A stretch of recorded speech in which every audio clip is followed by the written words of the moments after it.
Supreme court में होगी Pahalgam file की सुनवाई। जी हाँ, आप बिल्कुल सही सुन रहे हैं। पहलगाम हादसा, पहलगाम टेररिस्ट अटैक, एक ऐसा हमला जिसने पूरे देश को झकझोर कर रख दिया।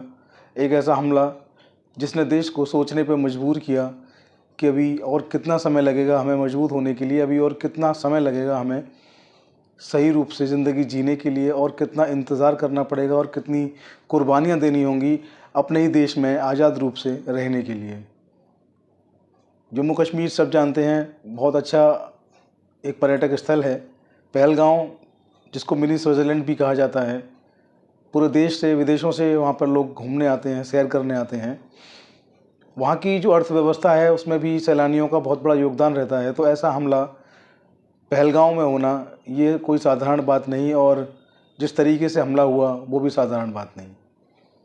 पूरे देश को सोचने पर मजबूर कर दिया है, पूरे देश को एक मंच पर एक साथ आने को विवश कर दिया है, और पूरे देश को इस वक्त एक साथ आना भी चाहिए। सारे राजनीतिक दलों को, सभी को एक साथ आना चाहिए, और इस घटना की जितनी भी निंदा की जाए, जितनी भी आलोचना की जाए, बहुत ज़रूरी है। इसके साथ ही ये भी ध्यान रखने वाली बातें हैं कि ऐसा क्या किया जाए कि इन घटनाओं की पुनरावृत्ति ना हो, दोबारा से भविष्य में घटनाएं ना हो, और हमें अपने लोगों को, अपने प्यारे लोगों को इस तरीके से खोना ना पड़े। आप देखिए जिस तरीके की वीडियो आ रहे हैं, दिल को झकझोर देने वाली वीडियो हैं। अंतरात्मा अंदर तक हिल जाती है उन वीडियो को देखने के बाद। इस तरीके की वीडियो देखने के बाद शायद ही कोई मानव होगा जिसकी आंखों से आंसू ना आए। तो ऐसा क्या किया जाए, ऐसी क्या चीज़ें रहीं, ऐसी क्या चूक रही, ये तमाम चीज़ें सरकार इन पर बातचीत कर रही है, सरकार इन पर सोच रही है। और सरकार ने जो महत्वपूर्ण फैसले लिए हैं वो सब आपको पता है। सरकार ने बहुत महत्वपूर्ण फैसले लिए हैं। सिंधु जल समझौता भी रद्द कर दिया है। तमाम 5 बिंदुओं पर जो फैसले लिए गए उन पर आपको सबको जानकारी होगी, उनकी बात यहाँ पर नहीं करेंगे। आज बात करेंगे कि ऐसा क्या किया जाए कि ऐसी घटनाएं जो हैं भविष्य में ना हों। हालांकि जितनी भी सरकारें रहीं आज़ाद भारत में, सब ने अपनी अपनी कोशिशें की, सब ने बहुत कोशिशें की। कोई भी सरकार ये नहीं चाहती कि इस तरीके का आतंकवादी हमला हमारे देश में हो। सभी सरकारों ने बहुत अच्छे प्रयास किए, लेकिन कहीं ना कहीं आतंकवाद की जो जड़ें हैं वो भारत में इतनी गहरी हो चुकी हैं कि वो रुकने का नाम नहीं ले रही हैं। इस तरीके की जो घटनाएं होती हैं वो सोचने पर मजबूर करती हैं कि क्या हम अपने ही भारत में रह रहे हैं। सोचने वाली बात यह है कि जहां टेररिस्ट अटैक हुआ उसके 50 किलोमीटर तक कोई भी हॉस्पिटल नहीं था। मैं सोशल मीडिया स्क्रॉल कर रहा था तो वहाँ से मैं जब गूगल पे पहुँचा, मैंने देखा कि हॉस्पिटल कितनी दूर है, तो 50 किलोमीटर तक वहाँ कोई हॉस्पिटल नहीं था। इतनी ऐसी जगह पर जहाँ लोग घूमने आते हैं, जहाँ भारी तादाद में भीड़ रहती है, वहाँ पर कोई सुरक्षा व्यवस्था नहीं थी। तमाम खामियां हैं, तमाम सोचने वाली बातें हैं, तमाम चीज़ें हैं जिन पर कि सरकार को काम करना है।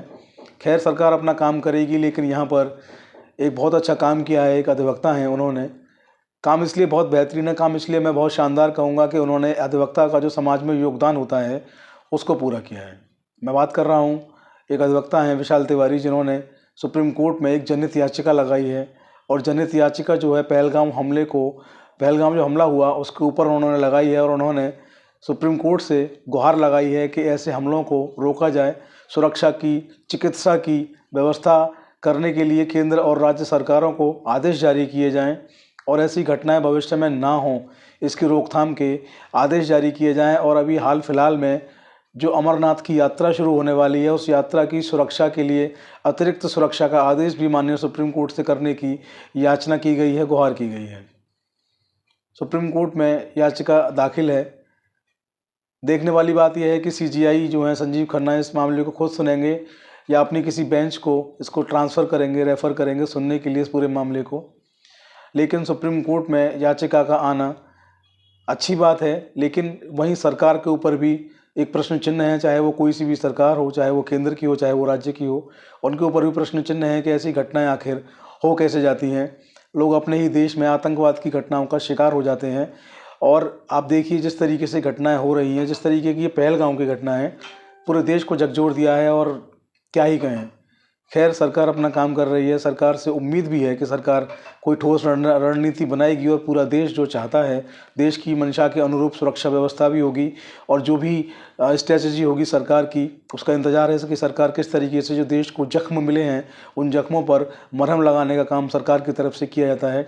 लेकिन फ़िलहाल मामला सुप्रीम कोर्ट में दाखिल हुआ है और उस मामले में जो यात्री होते हैं पहाड़ी स्थलों पर जाने वाले, ऐसे स्थलों पर जाने वाले जहाँ की सुरक्षा होनी चाहिए, जहाँ टेररिस्ट अटैक हो सकते हैं, वहाँ पर सुरक्षा की बात की गई है। अमरनाथ की बात की गई है, पहलगाम की बात की गई है और भी अन्य जगहों पर जहाँ पर सुरक्षा बिल्कुल ज़रूरी है, सुरक्षा होनी चाहिए, वो बिंदु भी इस याचिका में लिए गए हैं। माननीय सुप्रीम कोर्ट से याचना की गई है कि आप सरकार को, केंद्र की सरकार हो या राज्य की सरकार हो, उनको आदेश जारी करें कि वो सुरक्षा के पुख्ता बंदोबस्त करें और अतिरिक्त सुरक्षा ऐसी जगहों पर दी जाए।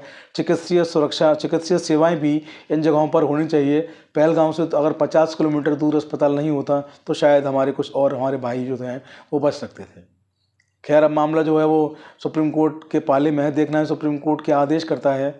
मैं वास्तविक रूप से, मैं आज अगर कहें व्यक्तिगत रूप से मैं बहुत परेशान हूँ पिछले 2 दिन से, जब से मैंने ये घटना देखी है। मन व्यथित हो गया है, मन बहुत दुखी है कि ये जो देश है जहाँ आज हम रह रहे हैं, अगर बात करें आज़ादी की, तो जिन लोगों ने आज़ादी की लड़ाई लड़ी, जिन लोगों ने कुर्बानियाँ दी, उन्होंने कभी सपने में भी नहीं सोचा होगा कि हम इस आज़ाद भारत को, जिसके लिए आज़ाद कराने की लड़ाई लड़ रहे हैं, प्राणों की अपनी आहुति दे रहे हैं, अपनी जान की बाजी लगा रहे हैं, आज़ाद होने के बाद उस देश की तस्वीर जो है वो ऐसी होगी। उन्होंने कभी कल्पना भी नहीं की होगी। उन्होंने तो ये सोचा था कि देश आज़ाद हो जाएगा, अंग्रेज़ चले जाएंगे, देश में अमन, चैन, खुशहाली, भाईचारा होगा। लेकिन आज देखिए देश किस तरफ जा रहा है। आप अपने घर से बाहर घूमने भी नहीं जा सकते हैं। अगर आप घर से बाहर घूमने जाते हैं तो वहाँ पर आतंकी जो हैं बंदूकें लेकर आपका इंतज़ार कर रहे हैं और वो आपको गोली मारने में पल भर की भी देर नहीं लगाते हैं। तो जो देश के जो शहीद हुए हैं, देश में जिन्होंने कुर्बानियाँ दी देश की आज़ादी को लेकर, उनके प्रति भी हमारा एक फ़र्ज़ बनता है, हम सब देशवासियों का फ़र्ज़ बनता है, सरकारों का भी फ़र्ज़ बनता है कि उनको सच्ची श्रद्धांजलि दें और आतंकवादी घटनाओं को देश में होने से रोकें। तो सरकार क्या एक्शन लेती है इस पर भी हमारी नज़र है। जो अपडेट होगा आपको उससे अपडेट कराएंगे और सुप्रीम कोर्ट से क्या आदेश निकल कर आता है इसके ऊपर, उस पर भी हमारी नज़र है। जो भी आदेश निकल के आएगा, उम्मीद करता हूँ सुप्रीम कोर्ट कोई बहुत अच्छा, बहुत शानदार, बहुत बेहतरीन आदेश देगा, जिससे कि भविष्य में इस तरीके की घटनाएं नहीं होंगी और हमारे अपनों को, अपने प्रियजनों से ऐसे पिछड़ना नहीं पड़ेगा। आज के वीडियो में इतना ही। जय हिंद, जय भारत।